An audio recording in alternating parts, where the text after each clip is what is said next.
Rapidamente, uma grande satisfação também, em nome da Regina, cumprimento a todos os líderes do Juntos e do Comunitas. Esse é um momento muito especial.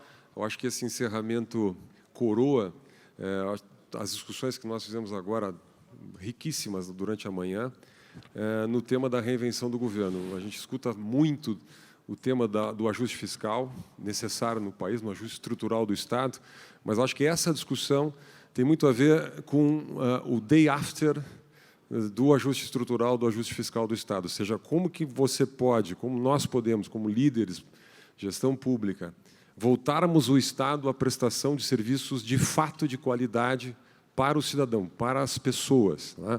Muitas vezes nós tratamos de temas fiscais, nós tratamos de temas ligados ao setor público, à estrutura, ao servidor público, às corporações, etc. Mas e o cidadão? Não é? A qualidade da educação que chega para o aluno, a qualidade do atendimento que chega para o cidadão lá no posto de saúde. Não é? O professor David Osborne é um ícone da gestão pública em nível global, lançou nos anos 90, foi publicado aqui no Brasil em 92 pela ENAP, Reinventing Government. Acho que muitos já leram esse livro. Quem não leu, eu recomendo. É um clássico que, para o Brasil, é um livro muito atual e que partiu muito da experiência local, experiência de municípios, experiência real feita por prefeitos. Escreveu junto com Ted Gabler, inclusive foi prefeito de uma cidade da Califórnia. David Osborne comandou todo um projeto de reestruturação do governo americano na época do governo Clinton-Gore. Foi um dos advisors da campanha Al Gore de reinvenção do Estado americano. Hoje dirige o Progressive Institute em Washington e recentemente lançou um livro que eu recomendo realmente a todos, um livro revolucionário, Reinventing America's Schools. Ele tem se dedicado à educação, a entender esse extraordinário movimento das charter schools nos Estados Unidos, um movimento que hoje já tem mais de 7% das escolas americanas em modelos de contratualização, que rompeu o monopólio da gestão estatal sobre a educação pública nos Estados Unidos e vai avançando em nível global. É um livro realmente que analisa a experiência com muito detalhe de sucessos e insucessos, ou seja, o que se ganha, o que se avançou, mas também com o que a gente deve se preocupar para realmente oferecer, nesse caso, a educação de qualidade, uma gestão pública de fato de qualidade para as pessoas. Então, é uma grande honra, um grande orgulho receber David Osborne aqui para encerrar o nosso evento do Juntos do Comunitas. Thank you very much, Professor Schuler. And thank you, Comunitas. It's a real pleasure to be here with you. I always enjoy visiting Brazil. I want to start by apologizing that I can't do this speech in Portuguese. When I was young, I made a terrible mistake. I studied French. So we're here to talk about how to reform the state, how to successfully do administrative reform. And I just want to start, I think you all know this already, but I want to start by emphasizing how important this is, how high the stakes are. The future quality of life of your citizens will depend on the quality of governance in this country. And if you don't believe that, I want you to think about two countries. Argentina is the first. A century ago, Argentina was the fourth wealthiest nation on earth per capita. Since then, they have had a series of bad governments, and today they're a fairly poor country. Now contrast that with Singapore. Singapore became independent in 1965. It was an island, it was poor, it was divided between three ethnic groups that spoke different languages and did not trust each other. It had no natural resources. But Singapore got lucky. In 1967, the Communist Party boycotted the elections. And the party of a man named Lee Kuan Yew got a huge majority in the parliament. He was a very enlightened leader. He was able to put his program in place. It worked. He continued to be reelected.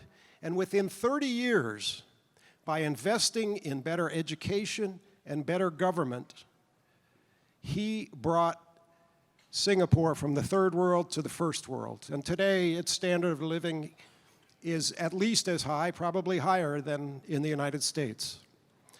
So the quality of governance matters. Now, a country like Brazil, I think, has to deal with two different kinds of reforms. The first, which is incredibly important, is to create a professional and honest public service, to deal with corruption, to end patronage hiring and political manipulation of civil servants. That's not what I'm going to talk about this morning, but that is not because it's not important. If you don't do this and do it aggressively, what I'm going to talk about will be much more difficult. Because the more corruption you have, the more pressure there will be to create more rules and less flexibility for public organizations to wrap them up in bureaucracy. So to make progress on the second wave, you need to make progress on this first wave. The second is about transforming the bureaucratic public organizations you have today into more flexible, innovative information age systems and organizations. You know, if you think about how we created public organizations in the industrial era, this is a general model. If we wanted to do something with government, we created a bureaucracy. It was very centralized. We hired a lot of people. Very hierarchical. The decisions were made at the top. The control mechanism was rules and regulations, and we passed a rule for everything that has ever gone wrong or could go wrong. We delivered standardized services to mass markets. We built the same kind of schools for every child. We built water systems and highways and basically standardized services. We used what I'd call command and control methods, where the bureaucrats had the control and the people they're serving had no power at all. We called them clients, not customers, clients. They were dependent. And finally, we usually used monopolies. Most public organizations were monopolies. Now, this method actually worked pretty well for a time. It worked very well in the United States, but then the world changed. Beginning in the 1970s, the industrial era began to fade, the information age began to replace it, and all of the conditions changed. Think about what we have today. We have rapid change. We have these incredible information technologies. We have much more a public that expects more quality. We have global competition. We have severe fiscal constraints. And at the same time, our bureaucracies were built to be stable. They were built not to change rapidly, and they don't. We have traditional work processes where, you know, I do my work and I stick it in a file and I hand it to you, and it sits on your pile for 2 weeks, and then you get to it, you do your work, you put it back in the file, you hand it to him, it sits on his pile for 2 weeks, and then finally he gets to the work and he does it, and all the while the customer is waiting. Information technology makes all of that obsolete. As someone said in the last session, we can get someone registered to start a business in 1 day because we have information technology. In the industrial era, we were accustomed to mediocre public services. We didn't expect much. We have an expression in the United States, good enough for government work. That means not very good. But at least in my country, the private sector has begun to raise the standard and raise expectations. My favorite way of explaining this is to talk about the postal service. When I was a boy, we loved the post office. We all knew our mailman, and they were all men back then, and they got letters there in 4 days, anywhere in the country, and they never lost anything. We thought they were great. Well, today, I can prove to you that they work better, statistically. Local mail is delivered in 1 day and nationally 3 days. And today we think they're terrible. They have a terrible reputation. Now, why is that? Anybody have an idea? The answer is 2 words: Federal Express. You know Federal Express? If you want to get something somewhere overnight by 10:30 tomorrow morning, Federal Express will do it, and they'll guarantee it. If they don't do it, you get your money back. We think that's a good organization, and the post office, by comparison, doesn't look so good. So people are expecting more. We've got these slow-moving monopolies. Any monopoly is going to be slow because their customers have nowhere else to go, so they can afford to be slow. Someone just talked about the state-owned energy company that was too slow to provide power and to allow the construction of a solar plant. But we're in global competition. And if your state-owned energy companies are too slow, and your schools aren't good enough, and your highways are not good enough, and your customs service in the ports is too slow, your competitors, investors, are going to go to other countries which have figured out how to do it all better and faster. And finally, because of that global competition, we all have fiscal limits that we didn't have 30, 40 years ago. You know, these bureaucratic governments, as you know, they grow their budgets every year. It's just inexorable. But if other countries are not raising their taxes and you are, investment's going to go to them, not to you. So my point is, in this environment of rapid change, information technology, a more demanding public, global competition, and fiscal constraints, the old model doesn't work very well. Bureaucratic governments from the industrial era are increasingly dysfunctional, and you're experiencing that here in Brazil. You're in the midst. I keep hearing about how much crisis there is. I think that's because your public organizations, you're using an outdated way of organizing the public sector. Now, when Ted Gabler and I wrote Reinventing Government 28 years ago, we outlined 10 principles that seemed to drive more modern governments that were emerging. We could see emerging, particularly at the local level in the United States, but also the state level, not so much the federal yet at that point. And I want to describe the 6 most important of those to you, because this is what it takes to create an information age government. You want organizations that are agile, that are flexible, competitive, responsive, and innovative. So the first principle we call catalytic government, steering more than rowing. To get what it wants done, governments don't always have to hire a lot of civil servants and have a public program. There are alternatives. In fact, the word govern comes from a Greek word which means to steer. And fundamentally, that's what the public wants. They want our governments to steer society to health. It doesn't mean they have to provide all services. Steering is about providing direction, setting policy, and catalyzing lots of actors to attack problems and solve them. Rowing is about providing services or enforcing compliance with rules, as police departments do, for example.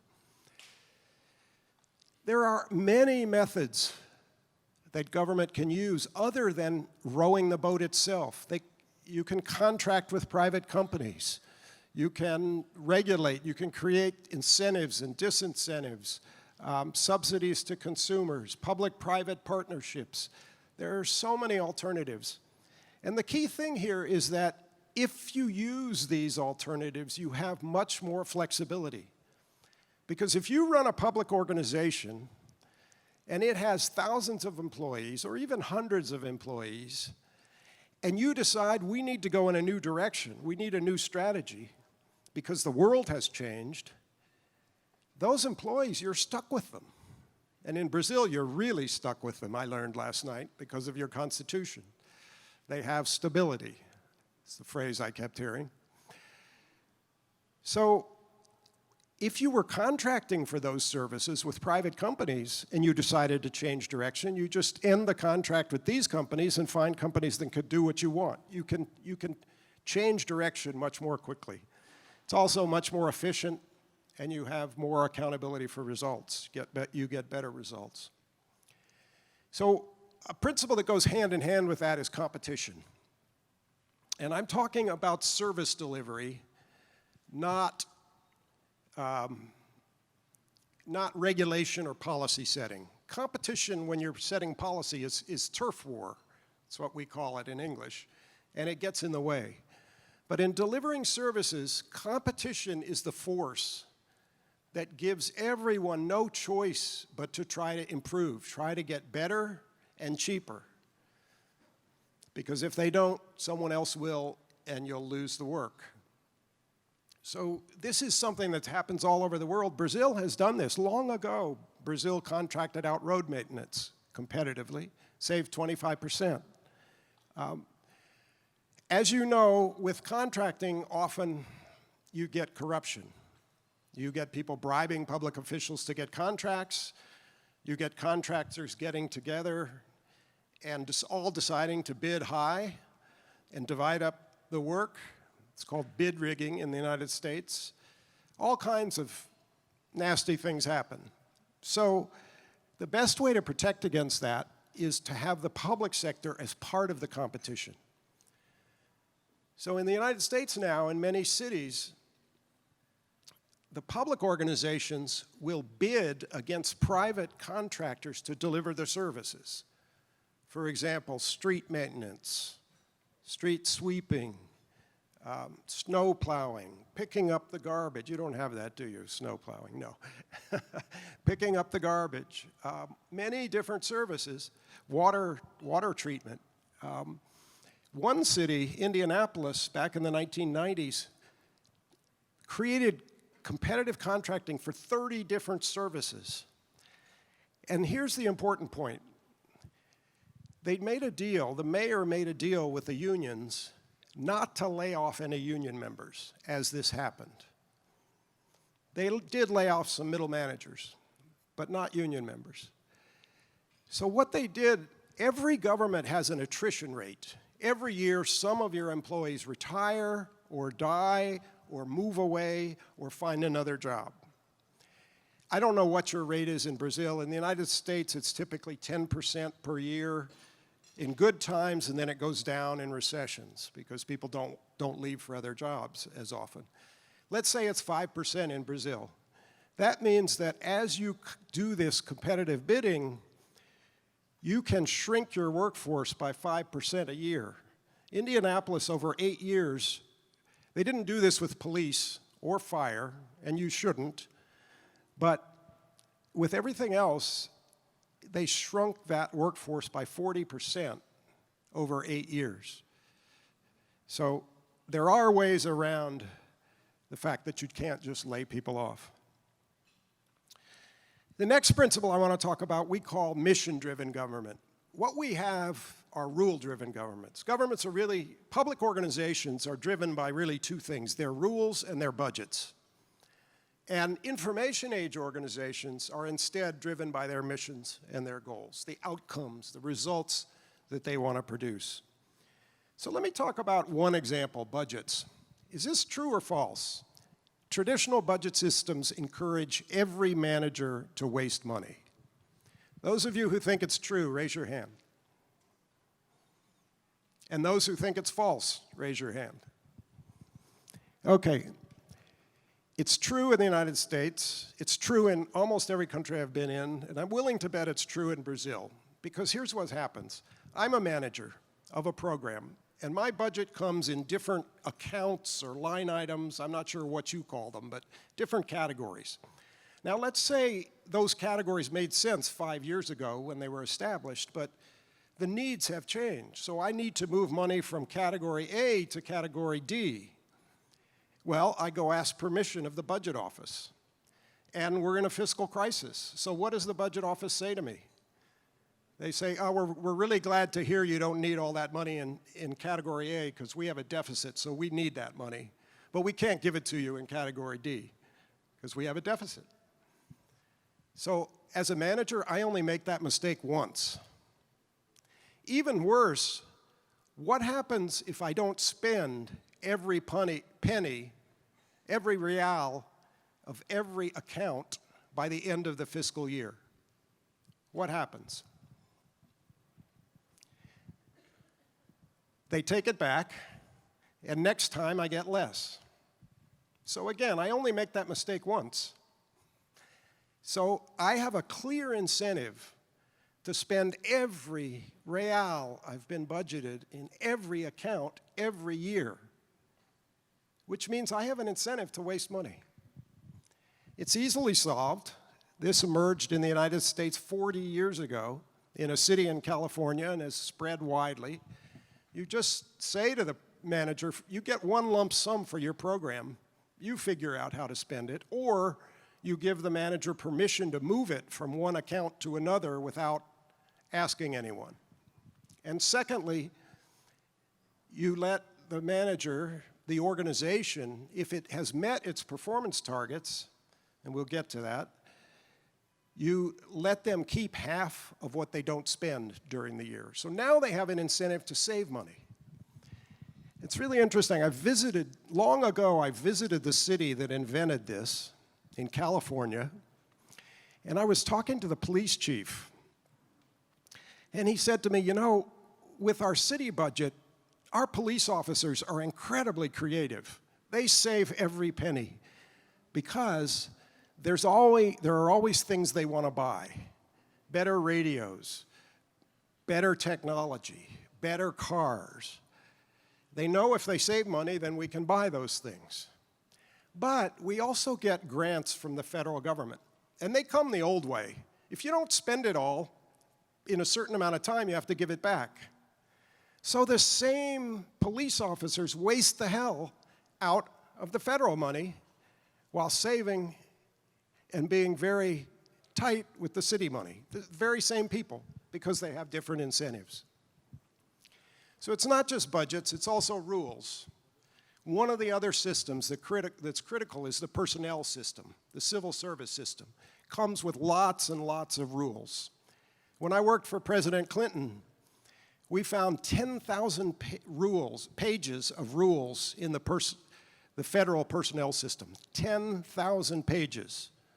We eliminated 9,000 of them. Probably should have done more.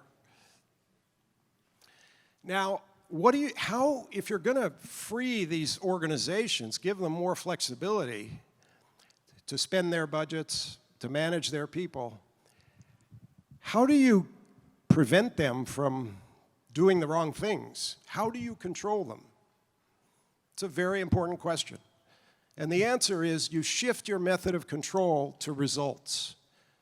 You measure results, and you create consequences. You create rewards for organizations that do well.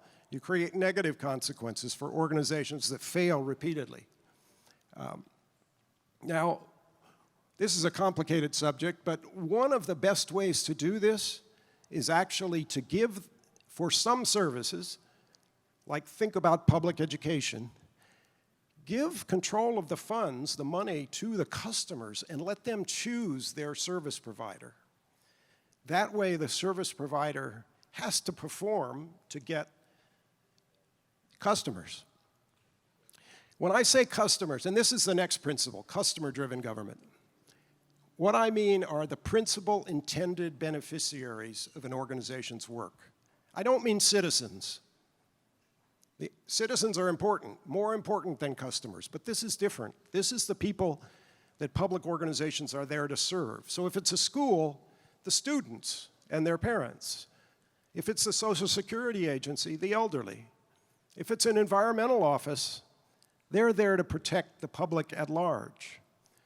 And if it's something like a printing office in a state government, their customers are managers in other state organizations. So there's a number of ways the important thing is to give the customers power. You can do that by giving them choices, then even better, give them choices and control over the resources, like with the example of schools. Some services you can't do that. So there's a third approach we call customer quality assurance, where the organization sets service standards, quality guarantees like Federal Express does. If we don't get it there by 10:30, you get your money back. And some other methods.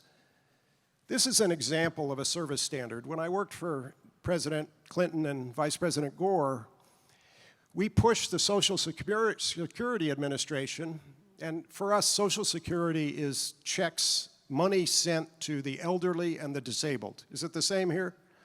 Same thing? More or less, okay. So we pushed them to establish service standards, and appointments within 10 minutes of the scheduled time. You set an appointment for 10:30, you're going to be seen within 10 minutes of that. Their 800 numbers are, back then, it cost money to make long-distance calls. It doesn't anymore in the United States, but it costs money. So organizations, companies would create free phone numbers, and they all started with 800, so they were called 800 numbers. So all these big companies that marketed, that sold things, had 800 numbers. Social Security Administration created one, and it was overwhelmed. You know, people calling, I didn't get my check, or I have some other problem. So this became the highest volume 800 number in the world. At the same time, when we had a big deficit and the federal government put a hiring freeze on, so they couldn't staff up. So it was very hard to get through to that number, and the customer surveys showed that the fact that you called and you couldn't get through, and you called and called and called and couldn't get through, that ruined your impression of the Social Security Administration. So they set a standard and improved it over the years. This was the first one. And then if you lose your card or need a new one, you get it within 5 days.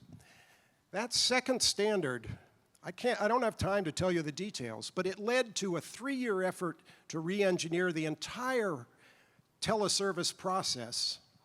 And at the end of that time, I mean, it was a huge effort. At the end of that time, they were rated by a private company as having the best telephone service in the country, better than any private company. So it had a huge impact.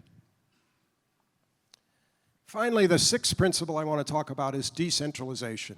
In the industrial era, with low levels of education, no information technology, we really had to centralize.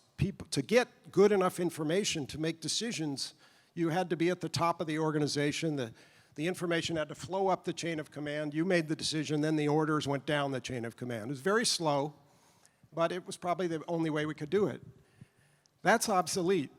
We have information technologies that, I mean, all of us can go on the internet and have all the information we want, infinite amounts. So organizations that succeed today are more decentralized. They're more flexible, they're more effective that way. And that means pushing authority down from the federal government to state and local governments so they have more power. It means empowering your public organizations at every level by changing your administrative systems, budget, personnel, procurement. And it means empowering your employees by flattening your hierarchies, taking out layers of middle management, and creating work teams with increased authority to reconfigure their work and training them to do that. So those are six. So this, you might say this is risky. We can't empower our employees, they'll steal. Or they'll go home at lunchtime. How do you minimize that risk? First, you measure performance and you manage for performance.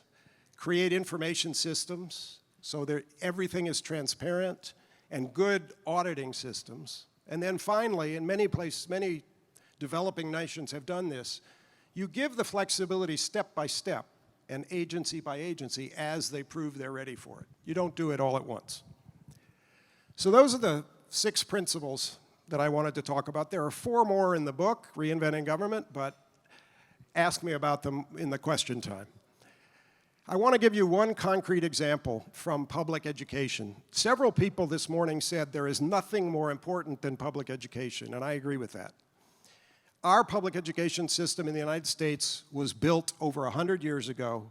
It's very bureaucratic, and it's low performing. So over the last 30 years, we've invented a new type of public school, which applies all 6 of the principles that I described to you. We call them charter schools. They operate relatively independently. They don't have to follow all the rules, a few of them, but not all of them. They're publicly funded, they're public schools, they can't charge tuition, but their students choose them, families choose them. They're not assigned to them. And the money follows the choice. So if your school's popular, you'll grow, and if it's not, you'll shrink and perhaps have to close.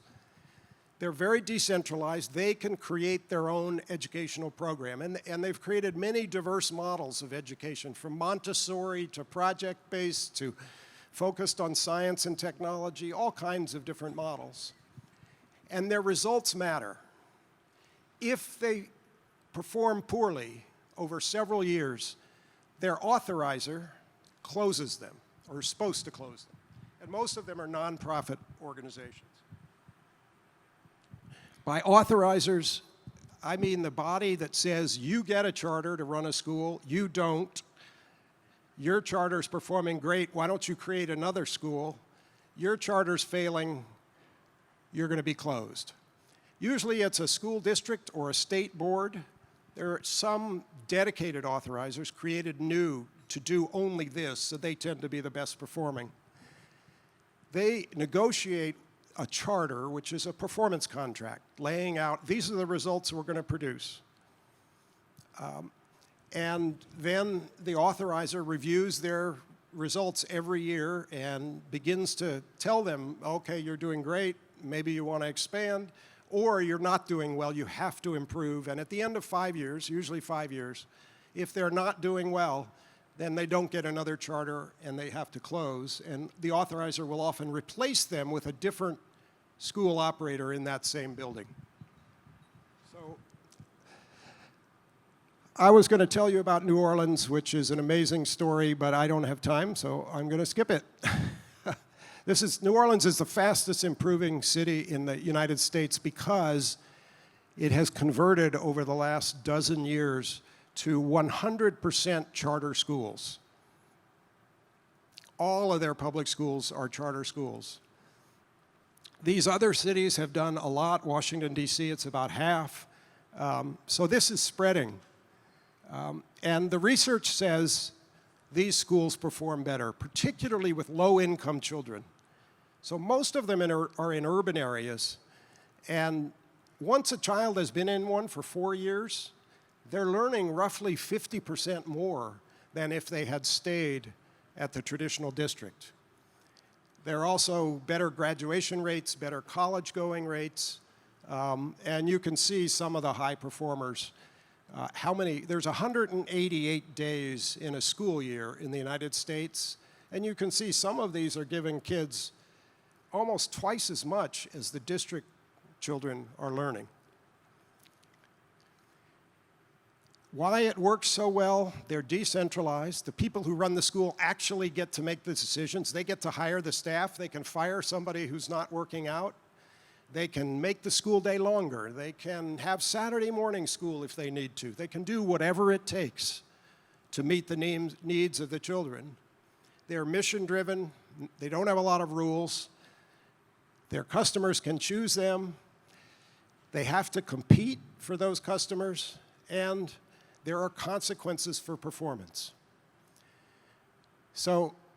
And finally, they separate steering and rowing. The authorizer steers, the school operators row. When a school fails in the United States, and it's a traditional school, we have elected school boards. They're separate from city government. It's different than here. We elect a school board to be in charge of all the public schools in an area.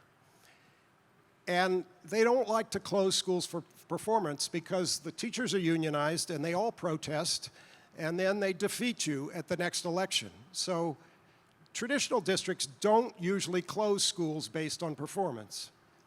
But with charter schools, they do, because there's only one school that's going to protest. And every other operator is going to look at that and say, oh, there's a building that's going to be empty because they're going to close that school. And we're ready to create another school. Maybe we could get that building and help those children. So it's also very difficult to do both well, to steer and row well. This is something Peter Drucker wrote about related to business 60 years ago. School districts are so preoccupied with running schools, and there's always a crisis every day, they don't have time to steer. One final thought, if you explored this in Brazil, I would call it something else. Turns out that charter schools doesn't mean anything to anyone. People don't understand what they are, so I'd use another name like performance-based schools, something that means something.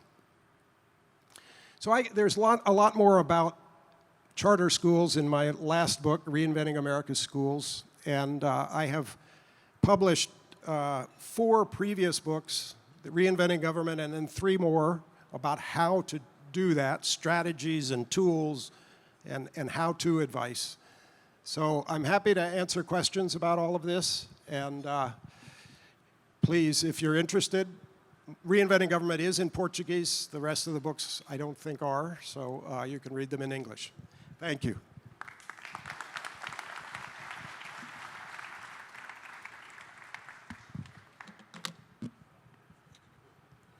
Questions?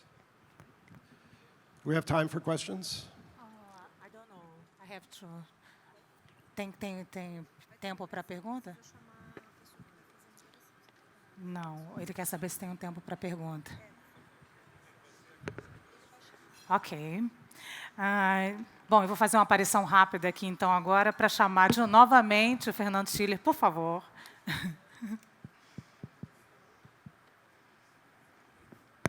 Yes. Obrigada, está aqui. Muito obrigado. Tenho certeza que essa palestra aqui se desdobraria num semestre inteiro de análise de gestão pública e realmente foram colocados temas preciosos, valia a pena a gente fazer um debate grande. O problema é que nós estamos estourados no tempo, então vai ser uma coisa muito rápida. Eu queria passar a palavra para a gente ter 3 comentários. O primeiro do deputado federal Vinícius Point, pode ser? Depois a gente passa adiante. Vinícius. Fernando, obrigado pela palavra. Um bom dia a todos. Boa tarde já, depois do meio-dia. Professor, aqui. Obrigado pela sua atenção, pela sua palestra. Isso aqui é bonito, eu acho que a gente tem que perseguir, mas na prática aqui no Brasil a gente enfrenta alguns desafios, principalmente eu acho de uma carga de extremismo na política, uma carga de muita ideologia do governo federal, o que dificulta o diálogo com o parlamento, né? Eu sou deputado federal aqui por São Paulo, pelo Partido Novo, e a gente tem dificuldade para passar as reformas diante do problema de diálogo. Então, a minha pergunta para o senhor, né, participei coordenando o Partido Novo na reforma da Previdência, agora a gente está discutindo saneamento básico, que é prioridade para o Brasil, a gente está discutindo regularização fundiária, estou relatando o projeto de mobilidade urbana, e o senhor tocou no principal ponto que eu falei com o Fernando aqui, que é a educação. Estivemos eu e o governador Eduardo Leite visitando Charter School nos Estados Unidos para trazer esse conceito para cá, mas o governador também me falou, puxa vida, como é que nós vamos fazer se o dinheiro que vem do governo, o Fundeb, não pode ser investido em algumas coisas? Estava conversando com o prefeito Marquesan de Porto Alegre, como, por exemplo, pagar a Charter School. Ele é muito engessado. Nós, do Partido Novo, que o Thiago Mitrô, colocamos uma PEC para mudar essa questão do Fundeb. Só que você vê tudo isso esbarra em uma dificuldade política no Congresso, uma dificuldade política e de diálogo com o Executivo. Então, como ultrapassar essa dificuldade, como trazer a conversa mais para o centro aqui e não deixar os extremos atrapalhar o que é mais importante para o nosso país? Essa é a minha pergunta e não posso deixar de cumprimentar e dizer que eu tenho muito orgulho de fazer parte de um time aqui com o governador Romeu, com o Daniel José, deputado estadual, que é o craque do tema de educação, a nossa vereadora Janaína Lima, Felipe Sabará ali, que promete muito, e o André Bolini, ambos, né, todos do Partido Novo, que é o partido que eu faço parte, ter orgulho de servir o país ao lado de vocês. Obrigado. Obrigado ao Vinícius. Super obrigado, Vinícius. Vou sugerir para o professor Osborne, fazemos as 3 questões, depois o senhor conclui, pode ser? Rapidamente, então, eu queria convidar a prefeita Raquel Lira, de Caruaru. Prefeita, pois não? Tá aí. Bom dia. Prazer estar aqui, professor Fernando e os demais que estão aqui. Eu quero primeiro agradecer a oportunidade, mais uma vez, de poder fazer parte de uma rede que permite a gente tanta troca. Num momento, no Brasil, tudo que está escrito ali, que foi discutido lá nos Estados Unidos há 20, a 30 anos, nós estamos passando aqui, né? Nós vivemos governos burocráticos, administrações engessadas e pouca margem para a gente conseguir inovar no setor público diante da legislação e dos órgãos de controle. E o que a gente tem conseguido fazer, eu queria só dar um testemunho, a partir da rede Juntos, é a possibilidade de a gente conseguir, mesmo nesse ambiente restrito de possibilidade de inovação e com restrição fiscal e financeira, buscar caminhos diferentes para atingir objetivos de entrega de política pública para a população. A gente começou aqui, eu vou falar sobre Caruaru, que é uma cidade de 370 mil habitantes, no agreste pernambucano, no interior do Nordeste brasileiro. A gente começou com um trabalho sobre equilíbrio fiscal. Isso me permitiu sair de um investimento sobre receita corrente líquida de 4,5% para 10% no ano passado. Então, quando o governador Caiado falou que não consegue R$1 de investimento, a gente conseguiu alavancar investimentos através de um trabalho de equilíbrio fiscal, que a gente não contratou, aliás, viu um sistema novo, mas é muito mais sobre processo, sobre forma de fazer, do que sobre tecnologia, efetivamente, né? Sobre software. A gente aprender a fazer diferente, porque os caminhos tradicionais não nos levam a locais bons. Nós estamos trabalhando agora uma frente de segurança pública em Caruaru. Nós tivemos, em 2017, atingimos o indicador de 74 mortes por 100 mil habitantes. Isso é índice de guerra civil. Quando eu conversava com o prefeito de Santos ontem, eles diziam que lá é menos de 2 mortes violentas por 100 mil habitantes. Em Caruaru, nós chegamos a 74 mortes violentas por 100 mil habitantes. E sempre compreendendo que não há solução fácil para problema difícil, mas que é possível fazer diante daquilo que a gente tem, sem elevação de gasto expressivo, a gente conseguir resultados melhores. A gente chegou a 46 mortes por 100 mil habitantes, ainda é muito alto, mas a gente tem ainda gordura para queimar a partir de um trabalho com apoio da Comunitas e da Open Society. E a gente está trabalhando agora na frente de replicabilidade. Trabalhamos em 2 frentes de replicabilidade. Licenciamento urbano, a partir do exemplo de Campinas, com o prefeito Jonas Donizete. Só de primeira cara, a gente já conseguiu reduzir pela metade a quantidade de etapas do nosso processo de licenciamento urbano na nossa cidade. E agora de educação, a partir do exemplo de Teresina, que é uma cidade do Nordeste brasileiro, que tem desafios semelhantes aos meus, porque são cidades pobres com extrema desigualdade, mas que com um custo de 1/3 do que a capital de Pernambuco, Recife, gasta, eles conseguem ter a média do IDEB muito maior. Então, a gente também está trabalhando replicabilidade de educação no nosso município. Então, é só para dizer que dá para fazer, que é um ambiente de restrição fiscal, financeira, legislativa, que a gente vive um problema político, um momento político conturbado, e a gente se focar no município em estratégias diferentes, podendo fazer mais com menos e ver quem já fez para não ter que inventar a roda, é uma forma de a gente conseguir inovar no serviço público e trazer resultado para a nossa população, que cada vez mais está precisando mais de políticas sociais num ambiente de desemprego e de restrição econômica como nós estamos vivendo. Muito obrigado. Muito obrigado, Raquel. Só lembrando que a gente vai ter, logo em seguida, um encerramento que vai ser feito pelo governador do Rio Grande do Sul, Eduardo Leite. Antes, nós vamos ter a resposta do professor Osborne, mas eu queria chamar o nosso jovem prefeito, Miguel, querido amigo Miguel Coelho, lá de Petrolina.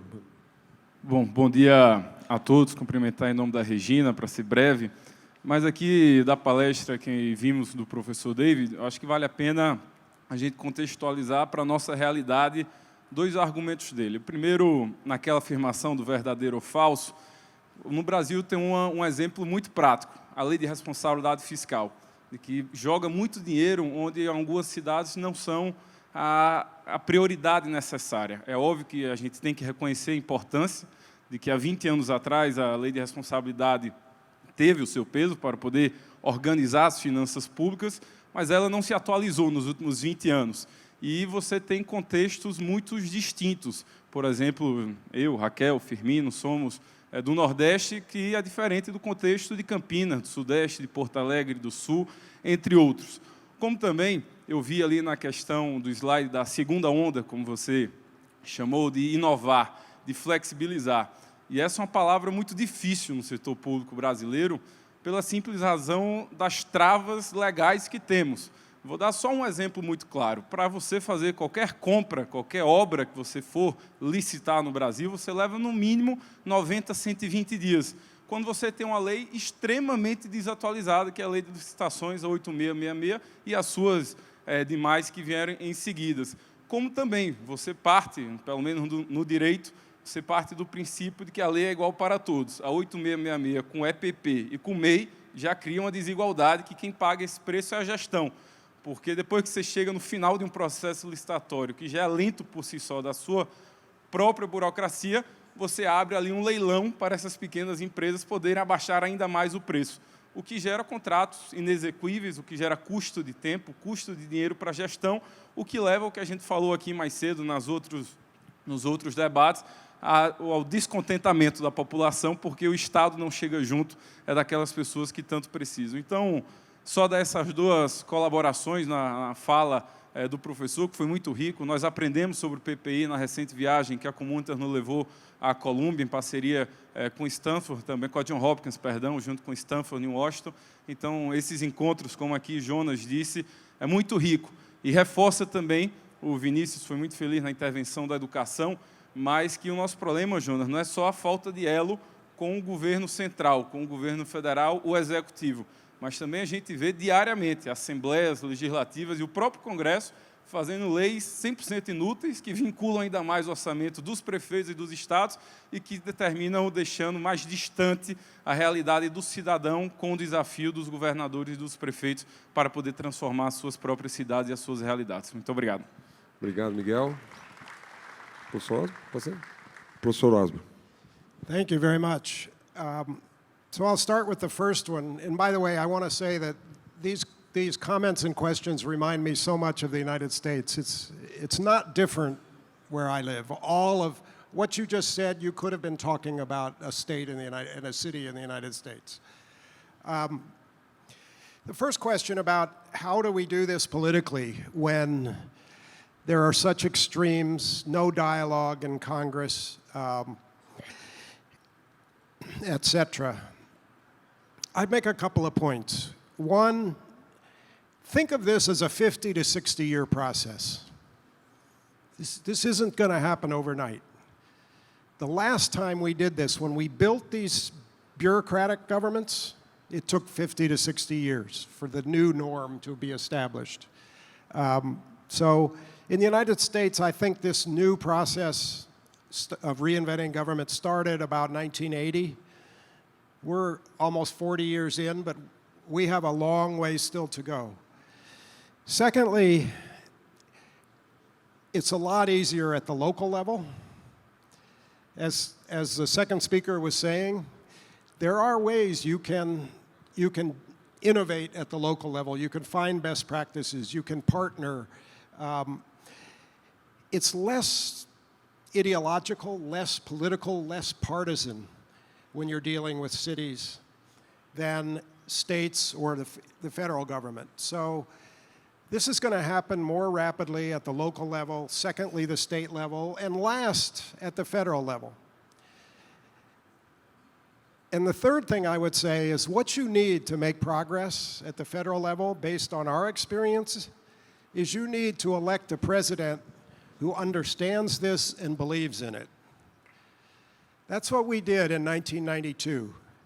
My first book before Reinventing Government was about governors, and I wrote about 6 governors. One of them was Bill Clinton. He was the star. He was so gifted, and I got to know him. We became friends. So he read my book when it was still in manuscript, and he talked about it during the campaign. And when he was elected, he asked his vice president, Al Gore, to lead an effort, an 8-year effort, to reinvent the federal bureaucracy. And we made a lot of progress. Not enough, but a lot. So you really need the president to care about this. If not, it's very hard to make progress. And most people in Congress will never care about it, which is why you need the president to drive things. The second comment, I would just say, congratulations. Keep up the good work. Absolutely. Despite all the constraints, you can change work processes. You can reinvent how things are done, and that's what you have to do, especially when you're faced with a crisis like the high death rate, violent death rate that you talked about. And finally, in terms of the constraints that Mayor Miguel talked about, you have to obviously change legislation. And that's true in most countries. It's true in the United States. We have everything is in law in the United States, and so to do anything big, you have to change legislation, either at the state level, the local level, or the federal level, sometimes more than one. And it's difficult, really difficult. So what you need is you need to get the business community organized, and you need to get the NGOs, the non-governmental organizations, organized, and you need to get them to push hard on the city council and the state legislature and the Congress to make very specific changes to the law that will allow you to deal with the problems that you have to deal with. You have to be political about it. Ultimately, all of this gets decided in a political arena. And so you have to get organized, powerful forces like business and NGOs to work with you to make this happen. Thank you very much. Pessoal.